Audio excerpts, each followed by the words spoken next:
مفتی صاحب پوچھنا یہ تھا نمازوں کا، جسے ابھی ذکر آیا تو مجھے ایک سوال یاد ہے. محمد علی مرزا نے ایک جو ہے 3 نمازوں کا جو ہے کہ اسلام میں 3 وقت کی نمازیں، جبکہ بچپن سے ہم بھی یہی سنتے آئے ہیں کہ 5 نمازوں کا ہی ذکر ہے اور وقت پہ ادا کرنی ہے. لیکن محمد علی مرزا کی بھی یہی بات تھی. خیر میں اس کو لائک نہیں کرتا، لیکن میں جسٹ کوٹ کر رہا ہوں کہ اس نے بھی یہی بات کی. اور جیسے کہ ہم حج میں جو ہے، حج میں بھی ہم 3 نمازیں پڑھ رہے ہوتے ہیں، تو اس کے بارے میں تھوڑا سا دیکھیں. اسلام میں 5 نمازوں کا مطلب ہی 5 وقتوں پر ہے. ایک وقت میں 2 نمازیں ایک ہی کہلاتی ہیں وہ. تو 5 نمازوں کا مطلب 5. اور حدیث جبرائیل میں بھی ہے کہ نمازوں کے اوقات نبی صلی اللہ علیہ وسلم نے بتائے ہیں. ایک نماز دوسری نماز کے وقت میں داخل نہیں ہو سکتی. حج جو ہے وہ خلاف قیاس ہے. حج کے بہت سارے کام عقل سے اور عام روٹین سے ہٹ کے کرائے جاتے ہیں. ہمیں سلا ہوا کپڑا پہننے کی اجازت نہیں ہے، ہمیں خوشبو لگانے کی اجازت نہیں ہے، بال کاٹنے کی اجازت نہیں ہے، حالانکہ ناخن کاٹنے کی اجازت نہیں ہے. تو حج میں کچھ روٹین سے ہٹ کے کام کرائے جاتے ہیں. عبداللہ بن مسعود رضی اللہ تعالیٰ عنہ کی بخاری مسلم کی صحیح حدیث ہے. عبداللہ بن مسعود جو نبی کے سفر حضر کے ساتھی ہیں، فرماتے ہیں اللہ کے نبی نے کبھی بھی 2 نمازیں اکٹھی نہیں پڑھی ہیں سوائے حج کے موقع کے. کبھی بھی 2 نمازیں اکٹھی نہیں پڑھی ہیں آپ نے. لوگ کہتے ہیں کہ عبداللہ بن مسعود کو پتہ ہی نہیں ہوگا کہ سفر میں ہو سکتا ہے نبی نے جب پڑھی تھی تو اس وقت وہ سفر میں نہ ہو. تو یہ بات بھی غلط ہے. عبداللہ بن مسعود سے صحیح سند سے یہ بات بھی ثابت ہے کہ آپ نے فرمایا کہ نبی نے سفر میں 2 نمازیں اکٹھی پڑھی ہیں. ایک طرف ابن مسعود کہہ رہے ہیں کبھی بھی اکٹھی نہیں پڑھی، ایک طرف کہہ رہے ہیں پڑھی ہیں.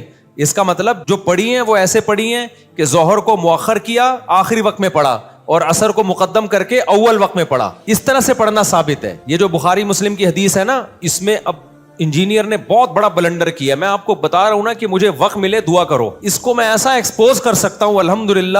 اتنے بڑے بڑے بلنڈر یہ آدمی کرتا ہے. اس نے پتہ ہے کیا کیا ہے؟ دیکھو عبداللہ بن عباس کی حدیث ہے جس میں آتا ہے کہ عبداللہ بن عباس رضی اللہ تعالیٰ عنہ درس دے رہے تھے. نماز کا ٹائم جا رہا تھا تو کسی نے کہا کہ آپ نماز پڑھائیں. تو عبداللہ بن مسعود نے اس کو ڈانٹا، عبداللہ بن عباس نے.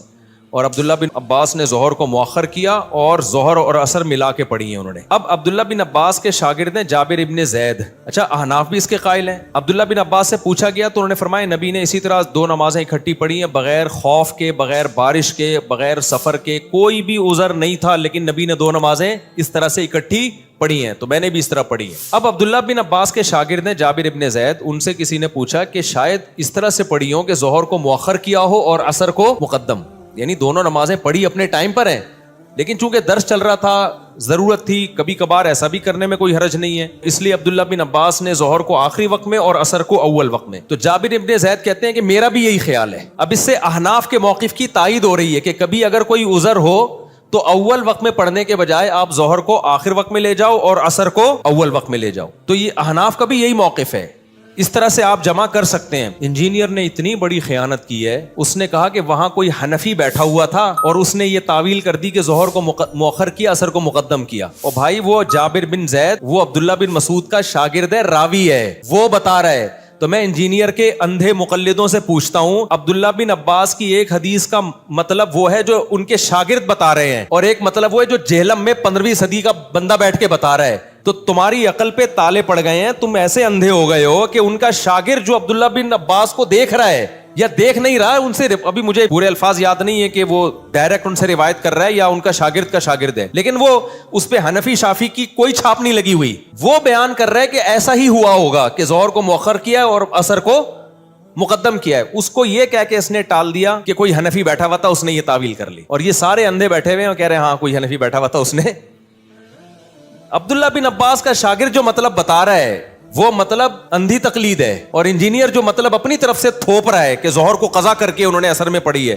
اگر اس حدیث کا یہ مطلب بیان کیا جائے نا بغیر عذر بغیر وجہ کے ظہر کو عصر کے وقت میں پڑھا ہے، تو پھر یہ عصر کی نماز کی جو حفاظت کا قرآن نے حکم دیا، حافظوا علی الصلوات والصلاۃ الوسطی، خصوصاً درمیانی نماز کی حفاظت کرو، اس کا مطلب کیا ہے پھر؟ اور وہ جو حدیث جبریل میں آتا ہے ظہر کا وقت یہاں سے یہاں تک، عصر کا وقت یہاں، یہ اس کا مطلب کیا ہے؟ جب بغیر کسی وجہ کے بھی یہ جائز ہے تو نمازوں کی حفاظت کے بارے میں جو قرآن کی اتنی آیتیں ہیں کہ والذین هم علی صلواتہم یحافظون، ایمان والے اپنی نمازوں کی حفاظت کرتے ہیں. عبداللہ بن مسعود کہتے ہیں اس کا مطلب ہے ہر نماز اپنے ٹائم پہ پڑھتے ہیں. تو عبداللہ بن عباس اتنی بڑی غلطی کریں گے؟ اور یہی تعویل بڑے بڑے علماء نے کی ہے. اہل حدیث علامہ شوکانی اہل حدیث عالم ہیں، انہوں نے یہی مطلب بیان کیا کہ ظہر کو مؤخر کیا اور عصر کو مقدم کیا، نمازیں اپنے ٹائم پہ ہی پڑھی ہیں. لیکن اس کو احناف سے، علماء دیوبند سے، بر صغیر کے مولویوں سے اتنی چڑ ہے، کچھ بھی اٹھا کے انڈ سنڈ مارتا رہے گا. اب حدیث کے راوی بیان کر رہے ہیں کہ بھائی وہ اس طرح کیا ہوگا, تو پی گیا, جابر بن زید کے پی گیا اور بولا کہ کسی حنفی نے یہ تعویل کی ہے بڑی, یعنی حنفی بھی نہیں, اب کہنا تو اس کو یہ دل چاہ رہا تھا کہ انڈا موڑ کے کسی مولوی نے یہ تعویل کی ہے, لیکن سامنے بیٹھے ہوئے کہہ رہے یار بات جب بھی کرتا ہے ریفرنس سے کرتا ہے, بات جب بھی کرتا ہے, ابے ریفرنس اتنا بڑے دھاندلیاں ترجمے میں مار رہا ہے, تو بتاتا کیوں نہیں ہے کہ جابر بن زید یہ بتا رہے ہیں